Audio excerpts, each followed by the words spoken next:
3 రోజుల నుంచి ఈ విత్తన పండుగ చేసుకుంటున్నాము.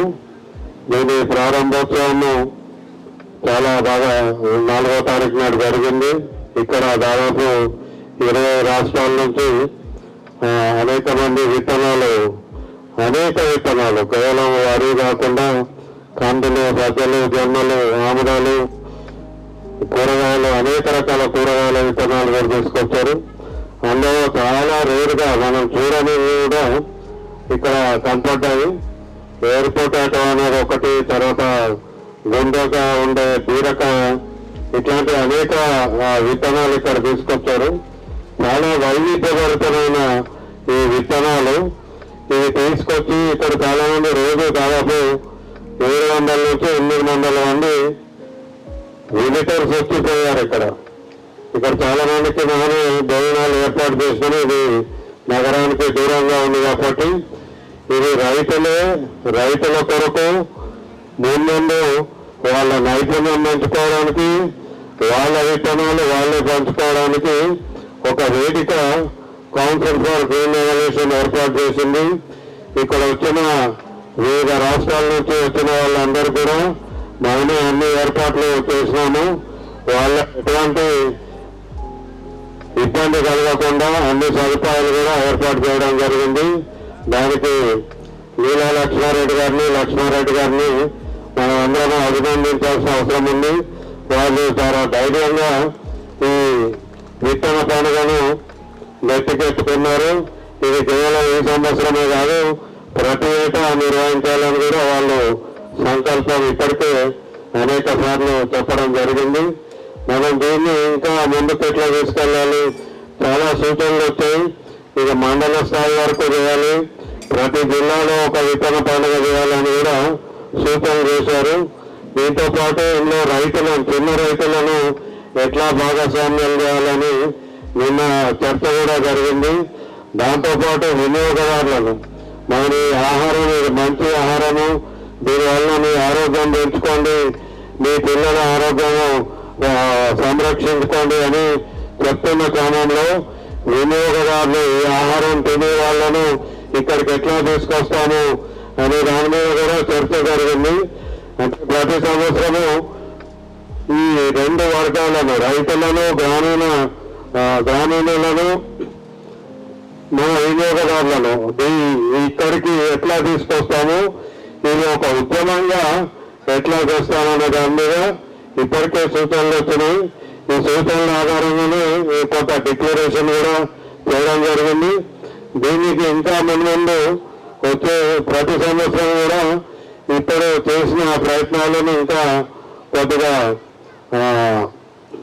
షార్పెన్ చేసి వీటిని ఇంకా మంచిగా అమలు చేస్తామని నేను భావిస్తూ ఇప్పుడు చైర్మన్ గారిని మాట్లాడవలసిందిగా కోరుతున్నాను.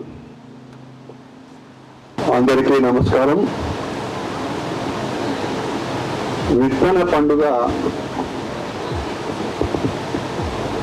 ఈ అతి ముఖ్యమైన అంశం పైన గత 3 రోజులుగా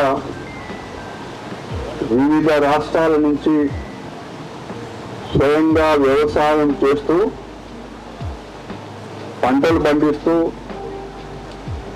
మన పూర్వీకుల విధానం విత్తనం తానే తయారు చేసుకోవాలి, తానే భద్రపరచుకోవాలనే ఒక పద్ధతిని ఈ రోజు వరకు కూడా పాటించాలి అనే మాట, ఇది చాలా గొప్ప మాట. ఈ సమావేశానికి అధ్యక్షత వహించిన ఎంపీ నరసింహారెడ్డి గారు, ఈ విత్తన పండుగ నిర్వహణ 3 రోజులుగా నిర్వహిస్తున్న లీలా లక్ష్మారెడ్డి గారి దంపతులను నేను రైతాంగం పక్షాన, రాష్ట్ర వ్యవసాయ రైతు సంక్షేమం పక్షాన మిమ్మల్ని మనసారా అభినందిస్తా ఉన్నా. ఇది చాలా కీలకమైంది. అంతేకాదు రైతు హక్కు. రైతు హక్కు విషయంలో పదే పదే అనేక సందర్భాలలో కల్తీ విత్తనాలు వచ్చినప్పుడు, మల్టీనేషనల్ కంపెనీల వాళ్ళు విత్తనాలు ఎక్కువ ధరలకు అమ్మినప్పుడు అనేకమైన సందర్భాలలో ఈ విత్తన హక్కు విషయంలో సుదీర్ఘంగా చర్చ జరిగింది. దీంట్లో ముఖ్యంగా ఒకప్పుడు కల్తీ విత్తనాలు కొని ఆత్మహత్యలు చేసుకున్న సందర్భాలు కూడా ఈ రాష్ట్రంలో ఉన్నాయి. పెట్టుబడులు పెరిగి తీరా పంట చేతికి వచ్చిన తర్వాత పూట కాత రాక ఆత్మహత్యలు పెరుగుతున్న ఆ సందర్భంలో కూడా బొంతు నరసింహారెడ్డి గారు 2004 తర్వాత దేశంలో మన్మోహన్ సింగ్ గారు ప్రధానమంత్రిగా ఉన్నప్పుడు వారితో నేను అప్పట్లో రాష్ట్ర కిసాన్ కాంగ్రెస్ అధ్యక్షుడిగా దీని విషయంలో చాలా తీవ్రంగా చర్చించుకున్నాం. ఒక సమగ్రమైన చట్టం తీసుకురావాలనే ఆలోచన ఆనాడు అందరికీ కలిగిన సందర్భంలో ఒక ముసాయిదా తయారు చేసుకొని ఢిల్లీకి వెళ్ళి అన్ని రాజకీయ పార్టీలకు ఆ ముసాయిదా తీర్మానం కూడా అందించడం, చివరికి ఈరోజు బొంతు నరసింహారెడ్డి గారు లీలా లక్ష్మారెడ్డి దంపతుల ఆధ్వర్యంలో జరిగిన ఇప్పుడే ప్రకటించిన డిక్లరేషన్ లో తన పూర్వ అనుభవాలను, ఈ హక్కు ఎవరికి ఉండాలి అనే మాట చాలా స్పష్టంగా అందులో పొందుపరచడం జరిగింది. అది ఆ రోజు అన్ని రాజకీయ పార్టీలు కూడా వెల్కమ్ చేసినాయి. మరీ ముఖ్యంగా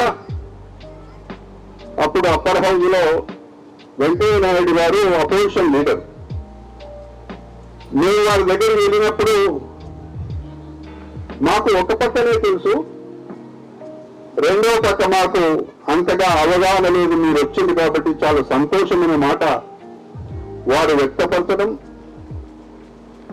రాజ్యసభలో సుదీర్ఘమైన చర్చ జరిగి కారణం ఏదైనా అప్పట్లో అది ఆ సభలో ఆమోదం పొందలే. అప్పటి నుంచి ఈ రోజు వరకు కూడా అదే విత్తనం విషయంలో రైతాంగం పంటలు పండించే వాళ్ళు అనేకమైన ఇబ్బందులు పడుతున్నారు.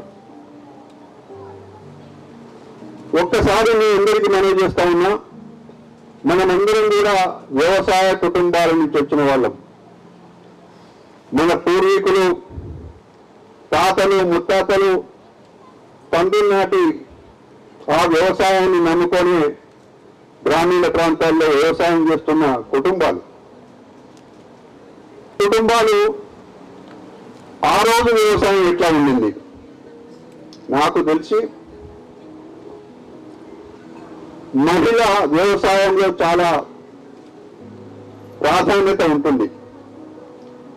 అప్పట్లో మా అమ్మ వ్యవసాయం చేసే సందర్భంలో నాకుండే అనుభవాలు, లీల గారు ఇక్కడ ఈ విత్తన పండుగకు వారు ప్రెసిడెంట్ గా ఉండడము ఒకసారి నాకు మా అమ్మ గుర్తుకొచ్చింది. ఆ రోజు మా అమ్మ కూరగాయలు కానీ, ధాన్యం కానీ, ఆముదాలు కానీ ఏ విత్తనమైనా కూడా దాంట్లో మంచి కంకిని వేరి ఎండబెట్టి ఆ విత్తనాలన్నీ ఒక కుండలో పోసి బూడిద పోసి మళ్ళీ మృగశిర కార్తీ వచ్చే వరకు దాన్ని భద్రంగా పెట్టి, మృగశిర కార్తీ కంటే ముందు కుండల నుంచి తీసి విత్తనాలు ఎండబెట్టి, మాకే కాదు ఆ ఊర్లో ఎవరికి అవసరం ఉంటే అందరూ కూడా ఆ విత్తనాలు నాగులకు తీసుకుని పోయేవాళ్ళు. అది ఆనాటి సంప్రదాయం. ఇందాక మహిళలు కలిసినప్పుడు నాకు ఆ రోజులు గుర్తుకొచ్చినాయి. ఏమ్మా ఈ రోజు మీరు వ్యవసాయం ఎట్లా చేస్తున్నారు, కూలీలో ఇబ్బంది అయింది కదా, అదేవిధంగా మిషనరీ లేదు కదా అంతగా, ఎట్లా చేస్తున్నారు అని అంటే వారు ఏమన్నారు, మా మా మా పొలంలో మేము నాటు పెట్టుకున్న తర్వాత పక్క వాళ్ళ దగ్గర కూడా పోతాం,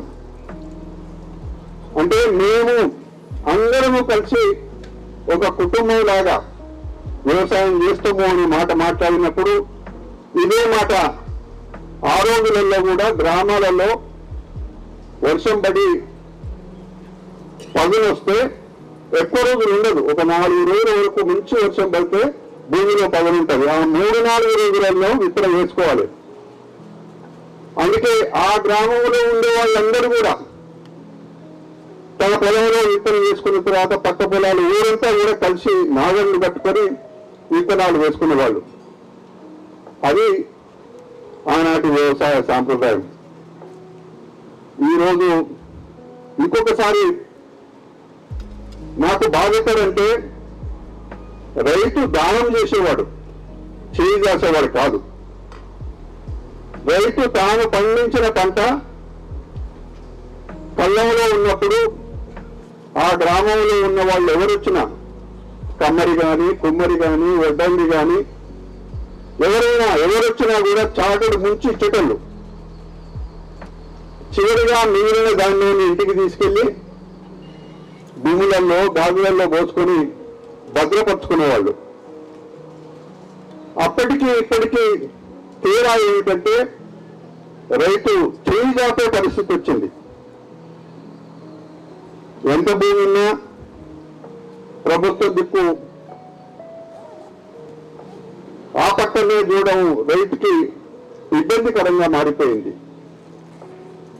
ఈ రోజులలో ఎంత పంట పండినా హార్వెస్టింగ్ కాగానే ధాన్యాన్ని నేరుగా విక్రయ కేంద్రానికి తీసుకెళ్తున్నాం. అక్కడ తొందరగా తూకం కాకపోవడం, 4 రోజులు అక్కడే ఉండడం, చివరిగా అనేక ఇబ్బందులు పడి ఆనాడు తూకం వేసిన తర్వాత ఎంత చిట్టి ఇస్తే అంత తీసుకొని వచ్చే పరిస్థితికి మొత్తంగా చూస్తే ఆనాటి వ్యవసాయము, ఆనాటి విత్తనాలు, ఆనాటి దిగుబడి ఎవరు కూడా పిల్లల పెళ్లిళ్ళు చేసిండు, కట్నాలు ఇచ్చిండు, చదువులు చెప్పించుకున్నారు. సమిష్టి కుటుంబం విడిపోతే, అన్నదమ్ములు విడిపోతే కొత్త ఇల్లు కట్టుకొని చిన్నయ్యకు ఇల్లు ఇచ్చిండు. ఈ రకంగా ఆనాడు ఎవరు కూడా అప్పుల పాలు కాలే, రైతు ఇబ్బంది పడలే. కానీ ఈరోజు ఆధునిక వ్యవసాయం, దిగుబడి పెరిగింది. కానీ ఏ రైతును తట్టినా, భుజం తట్టినా అప్పుల పాలైనాను, లేకపోతే నాకు ఇంకా రుణమాఫీ కాలేదనో, ఇంకా లేకపోతే ఫలానా ప్రభుత్వం నుంచి నాకు రాలేదనో తప్పనే తప్పిస్తే వ్యవసాయంలో కొన్ని మార్పులు వచ్చినాయి. ఇది మంచిది కాదు. ప్రభుత్వ పాలసీలు కూడా మారాలి. కేంద్ర రాష్ట్ర ప్రభుత్వాల పాలసీలు కూడా మారాలి. దాంట్లో కూడా ముఖ్యంగా విత్తనం విషయంలో చాలా మార్పులు రావాలి. విత్తనం ఇప్పుడు చూస్తే ఇక్కడ నేను ప్రత్యేకంగా ఒక మాట మనవి చేస్తున్నా. నేను రైతు బిడ్డను. నేను ముఖ్యమంత్రిగా ఈ స్థాయికి వచ్చినానంటే రైతుల ఆశీర్వాదం వల్ల నేను ముఖ్యమంత్రి అయినని చెప్పి రేవంత్ రెడ్డి గారు అనేక సందర్భాల్లో అన్నారు. వారు ఈ జిల్లాకు సంబంధించిన వారు, ఇక్కడే నాగర్ కర్నూలు జిల్లాలో పుట్టిన నాయకుడు. నీలా లక్ష్మారెడ్డి గారు కూడా ఈ ప్రాంతంలో పుట్టిన వాళ్ళే. సో ఈ ప్రాంతానికి ఒక గొప్ప పేరున్నది. ఇక్కడ విత్తనం విషయంలో ఈ సమావేశం సుదీర్ఘంగా 3 రోజుల పాటు జరగడంలో మీ కృషి ఫలించాలని, ఈరోజు డిక్లేర్ చేసిన ఆ అన్నిటిని కూడా కేంద్ర రాష్ట్ర ప్రభుత్వాలకు పంపించాలని, అందులో ఈ విత్తనంతో పాటు ఈ మధ్య కాలంలో చూస్తే ఇందాక డాక్టర్ గారు తన ఉపన్యాసంలో అన్నారు, కెమికల్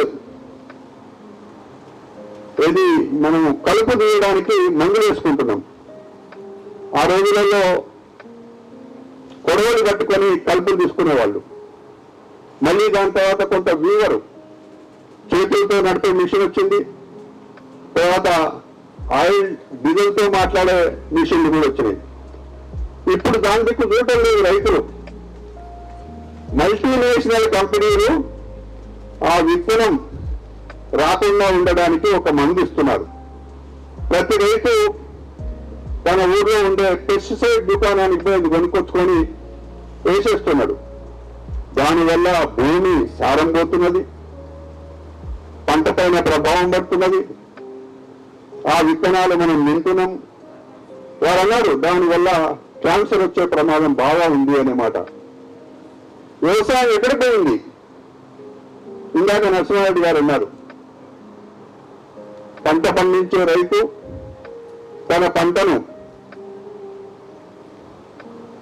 అమ్ముకున్నప్పుడు న్యాయమైన ధర రావాలి, గిట్టుబాటు ధర రావాలి, ఇంతో అంతో మిగలాలి, తన సంసారాన్ని నడుపుకోవాలి.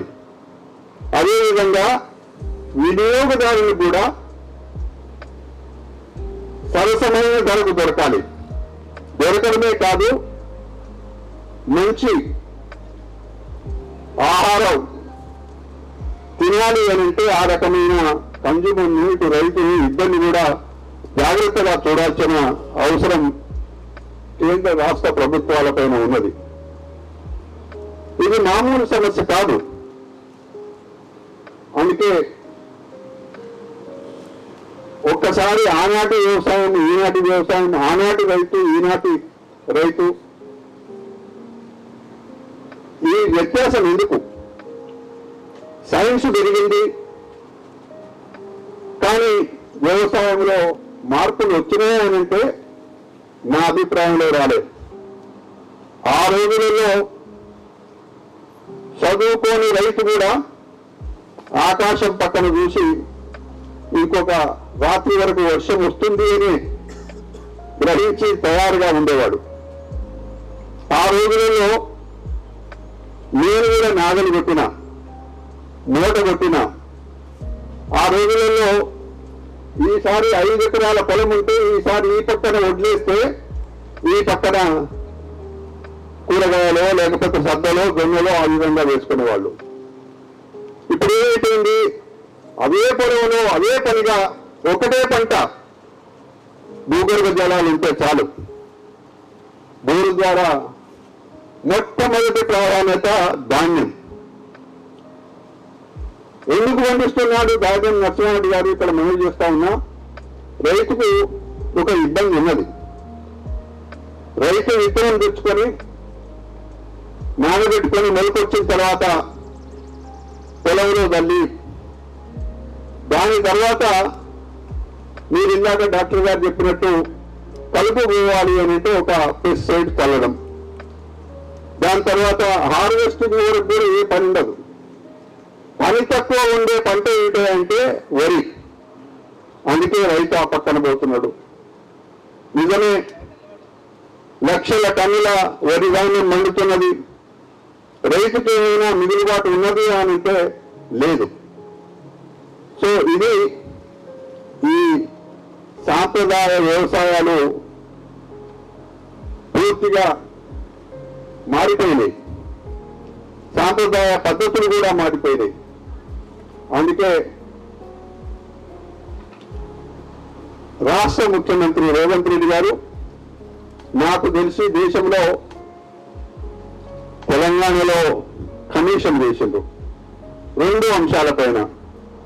వ్యవసాయం మార్పులు ఏ విధంగా తీసుకురావాలి, రైతుకు సంక్షేమం బాగా తన కాళ్ళ మీద తాను నిలబడడానికి ఏ విధమైన మార్పులు తేవాలి అనే దానికి పెట్టిన కమిషన్ రాష్ట్రంలో, దేశంలో ఎక్కడ లేదు, తెలంగాణలో ఉంది. రెండోది ఎక్కడుంది అంటే పంజాబ్లో. సో నేను ఇక్కడ మనవి చేసేది ఈ ప్రభుత్వానికి, రైతు బిడ్డ రేవంత్ రెడ్డికి బాగా ఆలోచన ఉంది, దీనిపైన మార్పు తీసుకురావాలి. వ్యవసాయంలో అనే ఆలోచన బాగా ఉంది కాబట్టి ఈ ప్రత్యేకంగా ఇతర అంశాల దృష్టికి పోవడానికి అనేకమైన అంశాలు ఉన్నాయి. నిన్న మధ్యన ఆదివాసీలు ములుగు ప్రాంతంలో పూర్తిగా పాపం వాళ్ళు అమాయక రైతులు, అక్కడ మల్టీనేషనల్ కంపెనీల వాళ్ళు మొక్కజొన్న విత్తనాలు ఇచ్చి పండించుకుంటున్నారు, లాభాలు సంపాదించుకుంటున్నారు. కానీ అమాయక రైతులు అప్పుల పాలైంది. నిన్న మధ్యన మొక్కజొన్న విత్తనాలు వాళ్ళకిచ్చి ఆ ఇచ్చిన ఏ విత్తనమో బ్రాండ్ చెప్పకుండా, కంపెనీ పేరు చెప్పకుండా కంపెనీ వాళ్ళు నేడు ఇవ్వలే, మధ్య దళారీలకు పెట్టుకొని ఇచ్చిండు. పాపం రైతు కష్టపడి పండించిండు. ఆడ విత్తనం ఎత్తుకొని వెళ్ళిపోయింది వాళ్ళు. మగ విత్తనం పొలంలో ఉంటే ఒక ఆయన రైతు ఆకలి అవుతుంటే మొక్కజొన్న కంకి తినేసిండు. మంచం మీద పడిపోయిండు, అనారోగ్యానికి గురైపోయిండు. చివరికి ఇద్దరు రైతులు చనిపోయింది.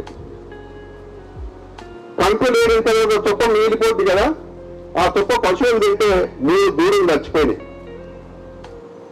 అది వెంటనే నేను టీవీలో చూసి కలెక్టర్ గారితో మాట్లాడి దొంతి నరసింహారెడ్డి గారిని, రామాంజనేయులు గారిని, ఆంజనేశ్ రెడ్డి గారిని క్షేత్రస్థాయి పర్యటనకు పోయి ఒక రిపోర్ట్ ఇవ్వమని చెప్పి వారిని కోరితే వారు రైతులతో పొలాలు పెరిగి అన్ని తెలుసుకొని ఒక నివేదిక కమిషన్కు ఇవ్వడం జరిగింది. వారి కమిషన్ రిపోర్ట్ లో చూస్తే అనేకమైన లోపాలు. విత్తనాలు నేనేమో కోటీశ్వరులు అవుతావు, రైతులేమో అప్పుల పాలే కాదు ప్రాణం కూడా పోయినాయి.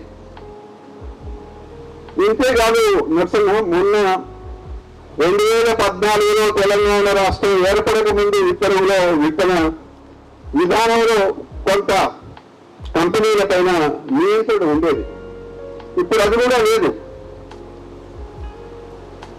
ఇప్పుడు ఏమైంది, వాళ్ళు ఆ కంపెనీల వాళ్ళకట ఇన్కమ్ ట్యాక్స్ ఉండొద్దట.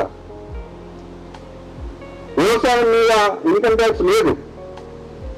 వాళ్ళకట మార్కెట్ ఫీజు వాళ్ళకు ఉండొద్దట.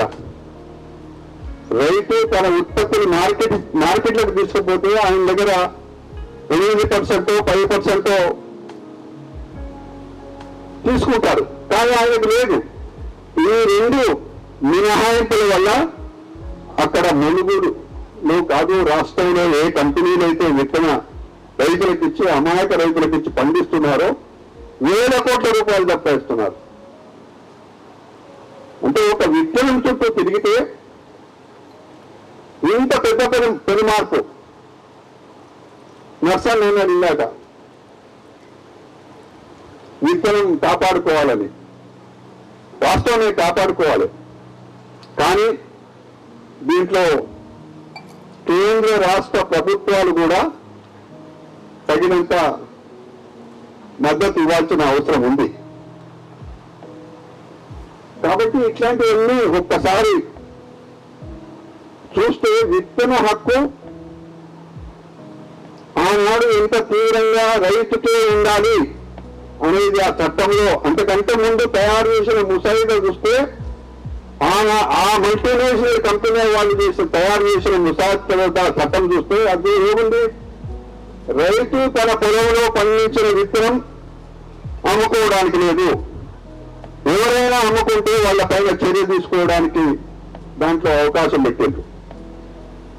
ఆ రోజు నేను కాంగ్రెస్ పార్టీ పక్షాన ఓ కిసాన్ కాంగ్రెస్ అధ్యక్షుడిగా దొంతి నరసింహారెడ్డి గారి సహాయం కోరిన. ఆ రోజు 2004-6 ఆ రోజు ముసాయిదా చట్టం కేంద్ర ప్రభుత్వానికి ఇచ్చినప్పుడు రైతుకు హక్కు ఉండాలి. ఈరోజు డిక్లరేషన్ లో ఏదైతే అన్నారో ఆ రోజు కూడా అదే పదం అందులో పెట్టడం జరిగింది. కాబట్టి ఇట్లాంటివన్నీ కూడా ఇక్కడ గత 3 రోజులుగా చర్చ జరగడం ఇది రాష్ట్రానికే కాదు దేశానికి కూడా చాలా అవసరం.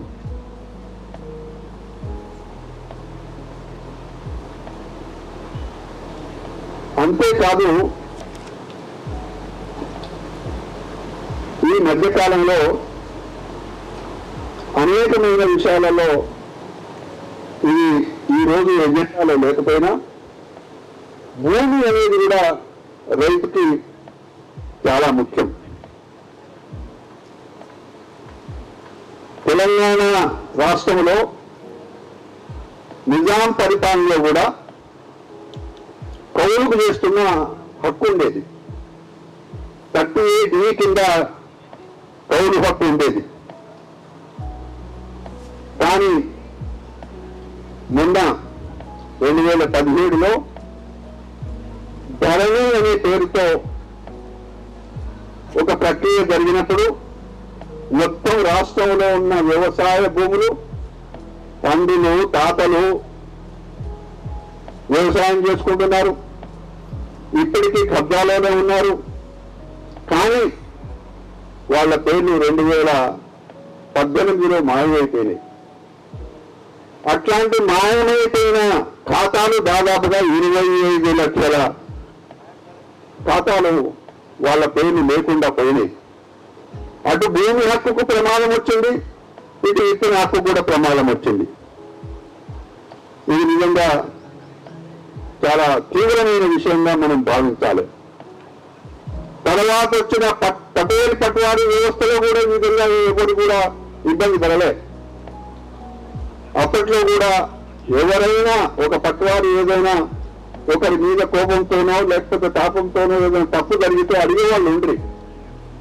కానీ 2017లో ఈ భూముల రికార్య ప్రక్షాళన పేరుతో జరిగిన దాంతో అనేకమైన ఇబ్బందులు జరిగినాయి. అందుకే నేను ఈ సందర్భంగా తీసుకోండి, ఈ 2 విషయాలు మీకు మనవి చేస్తున్నా. భూమి, విత్తనం. పూర్వం వ్యవసాయం ఎట్లా ఉండింది, ఇప్పుడు వ్యవసాయం ఎట్లా ఉంది? రైతు ఆనాడు కూడా గౌరవంగా బతికిండు. నాకు తెలిసి మా ఊరికి కలెక్టర్ వస్తే 2 చేతులు ఎత్తి రైతుకు నమస్కారం చేసేవాడు. కారణం ఈయన వల్లనే దేశం ఆహారం దొరుకుతుంది, ఈయనే వెన్నుముక దేశానికి అనే భావన ఆ రోజు ఆ అధికారులకు భావన ఉండేది. కానీ ఇప్పుడు రైతు ఏదైనా పని మీద తహసీల్ ఆఫీస్కో అగ్రికల్చర్ ఆఫీస్కో పోతే సార్ లేడను, ఎంతసేపు నిలబడమను, ఇట్లాంటి అనేకమైన ఇబ్బందులు పడుతున్న సందర్భం. కానీ ఇవన్నీ కూడా మార్పులు రావాలి. దేశానికి అన్నం పెట్టే రైతుకు ఎందుకంటే ఇన్ని కష్టాలు, ఇన్ని అవమానాలు ఎందుకు, ఇన్ని ఇబ్బందులు ఎందుకు? ఒక మల్టీనేషనల్ కంపెనీ వాళ్ళకి పెద్దపీటనా? మల్టీనేషనల్ కంపెనీ వాళ్ళు అనేక పొలాలు లేవు, ట్రాక్టర్ పెట్టడు, కూలీలు పెట్టడు, విత్తనం పండించడు. కానీ ఒక అమాయక రైతు చేత విత్తనం పండించుకొని తను మార్కేసుకొని కోట్ల రూపాయలు సంపాదిస్తాడు. ఇది అంతరించిపోవాలి అనే మాట చాలా కాలం నుంచి జరుగుతూ ఉంది. ఓకే కొందరు పోయేవాళ్ళు ఉన్నారట. సారీ, నేను కొన్ని విషయాలు మాట్లాడేటప్పుడు కొంత ఆవేశంతో మాట్లాడిన మాట వాస్తవమే. ఏదైనా మీ అందరితో మనవి చేస్తా ఉన్నా, నిర్వాహకులతో మళ్ళీ ఒకసారి మనవి చేస్తా ఉన్నా, ఇది ఈ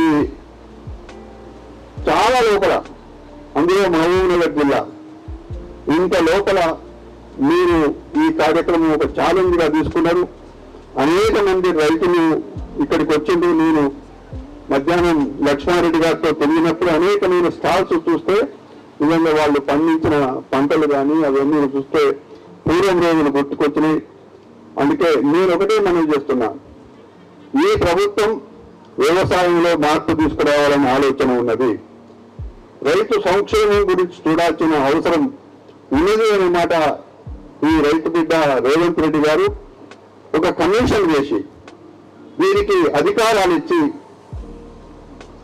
పూర్తిగా ఏ అంశాల విషయంలో రైతు ఇబ్బంది పడుతున్నాడో అవన్నీ కూడా ప్రభుత్వ దృష్టికి తీసుకురావాలనే అభిప్రాయంతో ఈ కమిషన్ వేసిండు. నన్ను ఈ సమావేశంలో ప్రభుత్వ పాలసీలు కానీ కమిషన్ ఆలోచన విధానం కానీ నాకుండే ఒక రైతు బిడ్డగా నాకుండే ఆలోచన విధానం కానీ చెప్పడానికి అవకాశం ఇచ్చిన నిర్వాహకులకి మీకు నా ధన్యవాదాలు తెలియజేస్తూ సెలవు తీసుకుంటా.